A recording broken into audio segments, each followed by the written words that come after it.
Los nuevos grupos feministas ideologizantes, en su afán por defender el aborto, últimamente han tomado un argumento o un argumento religioso para defender el mismo, específicamente del número 5, del verso 11 al 31. Sí que es cierto que cuando leemos ese texto es un poco fuera de lo común y algunas personas se pueden confundir, pero ¿realmente es esto lo que el texto enseña? Tomémonos un tiempo, dejemos los prejuicios de lado y seamos honestos al estudiar este texto. Yo tomaré solo trozos de los versos donde aparecen esos argumentos que están tomando estos grupos. Del verso 12 dice, si la mujer de alguno se descarriare y le fuere infiel. El 13 pone, y su marido no lo hubiese visto ni hubiera testigo contra ella. El 14 pone, si viniere sobre él espíritu de celos y tuviere celos de su mujer. Y el 15 pone, entonces el marido traerá a su mujer al sacerdote. El 17, ahora, el 17 pone, luego tomará el sacerdote del agua santa en un vaso de barro, tomará también el sacerdote del polvo que hubiere en el suelo del tabernáculo y lo echará en el agua. El 21 pone, el sacerdote conjurará a la mujer con juramento de maldición y dirá a la mujer, Jehová te haga maldición y execración en medio de tu pueblo, haciendo Jehová que tu muslo caiga y que tu vientre se hinche. El verso 27 pone lo siguiente, le dará pues a beber las aguas y si fuere inmunda y hubiere sido infiel a su marido, las aguas que obran maldición entrarán en ella para amargar, y su vientre se hinchará y caerá su muslo. Tengamos en cuenta, antes de comenzar, que esto es una ley, un estatuto, no un caso que ocurrió. En primer lugar, ningún hombre podía acusar a su mujer solo por sentir celos.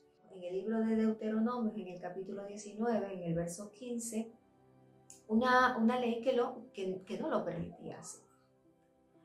Pone, un solo testigo no bastará para condenar a un hombre acusado de cometer algún crimen o delito.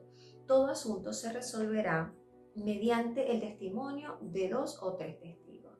También el apóstol Pablo hace mención a este asunto en 2 de Corintios, capítulo 13, en el verso 1. Bueno, esta será la tercera vez que los visito. Todo asunto se resolverá mediante el testimonio de 2 o 3. Que aunque el esposo creyera que se ha cometido un delito, sin testigos, tendrá que llevar a su esposa entonces frente al sacerdote y allí Dios será su testigo y también será Dios quien funja de juez y haga una sentencia. Personalmente no puedo ver este texto de otra manera sino como la protección de la mujer frente a cualquier injusticia o un falso testimonio. Como lo habrán notado, he leído la Reina Valera. En ninguna parte de lo que leí habla de venenos, embarazos, abortos o esterilidad.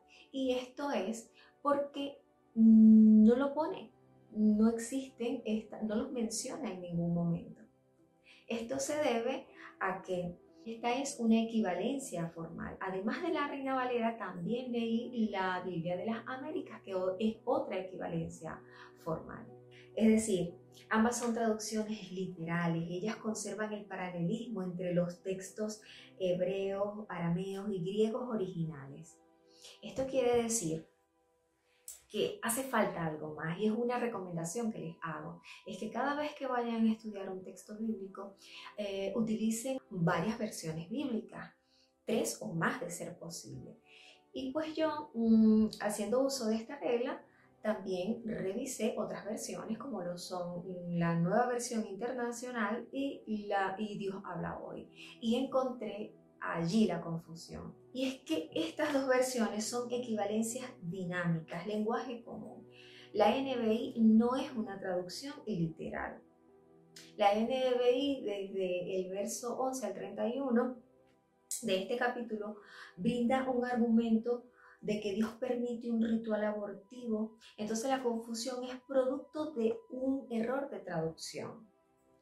Como lo notan al leer lo que son las Biblias de equivalencia formal, o sea, la Reina Valera o la Biblia de las Américas, vemos que no se menciona un embarazo ni un aborto. Sí que es cierto que al indagar un poco más acerca de este tema, en la Biblia sí que se menciona la esterilidad y el aborto hasta más de 20 veces, pero en este texto específicamente no se menciona. Ahora bien, el veneno se encuentra en este estatuto. La respuesta la tenemos sencillamente al leer la NBI. Pondrá agua sagrada en un recipiente de barro y le echará un poco de polvo del suelo del santuario. Son solo agua y polvo. Entonces ahora veamos del aborto. En la NBI, en su contexto, no se menciona que existiera un embarazo. A ver, que una mujer estuviera embarazada con que le faltara la menstruación, eso era un indicador de que lo estaba. Y vemos que eso no es mencionado. No es mencionado en el contexto en sí de este estatuto. Luego, al final, las maldiciones. La NBI trata sobre esterilidad, no de asesinar bebés. Y luego la Reina Valera habla sobre un vientre que se hincha y un muslo que cae, no de asesinar bebés.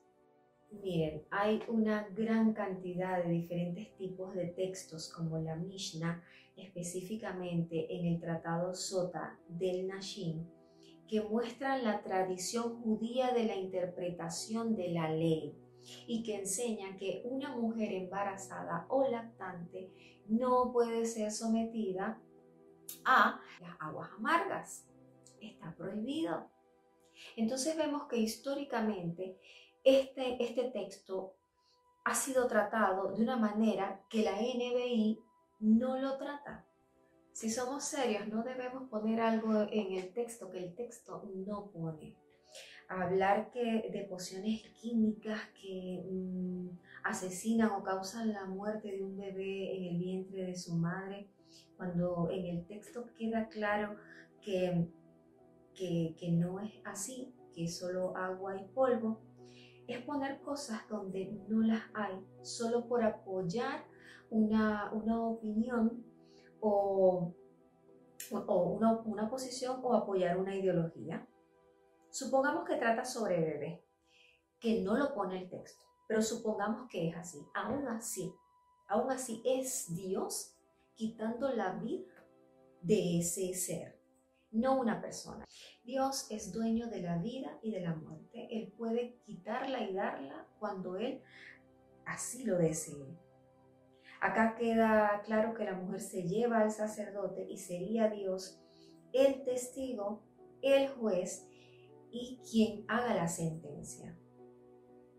Dios lo ve todo, Dios lo sabe todo. Si una mujer ha sido infiel, Dios lo sabe.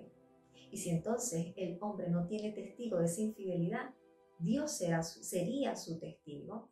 Dios no es Dios de confusión. En Deuteronomio 18, Dios advierte a su pueblo a no imitar las costumbres de otros pueblos que no le temían, sacrificando a sus hijos. Este flagelo del aborto afecta al mundo entero, tratando de engañar y persuadir a los más jóvenes, a los inexpertos, haciéndoles ver que pueden ir a los textos bíblicos y hallar justificación a esta maldad. Estos grupos, afectando humildad y empatía, solo buscan causar mayores daños. Lean por ustedes mismos, investiguen. No se dejen engañar. Dios les bendiga.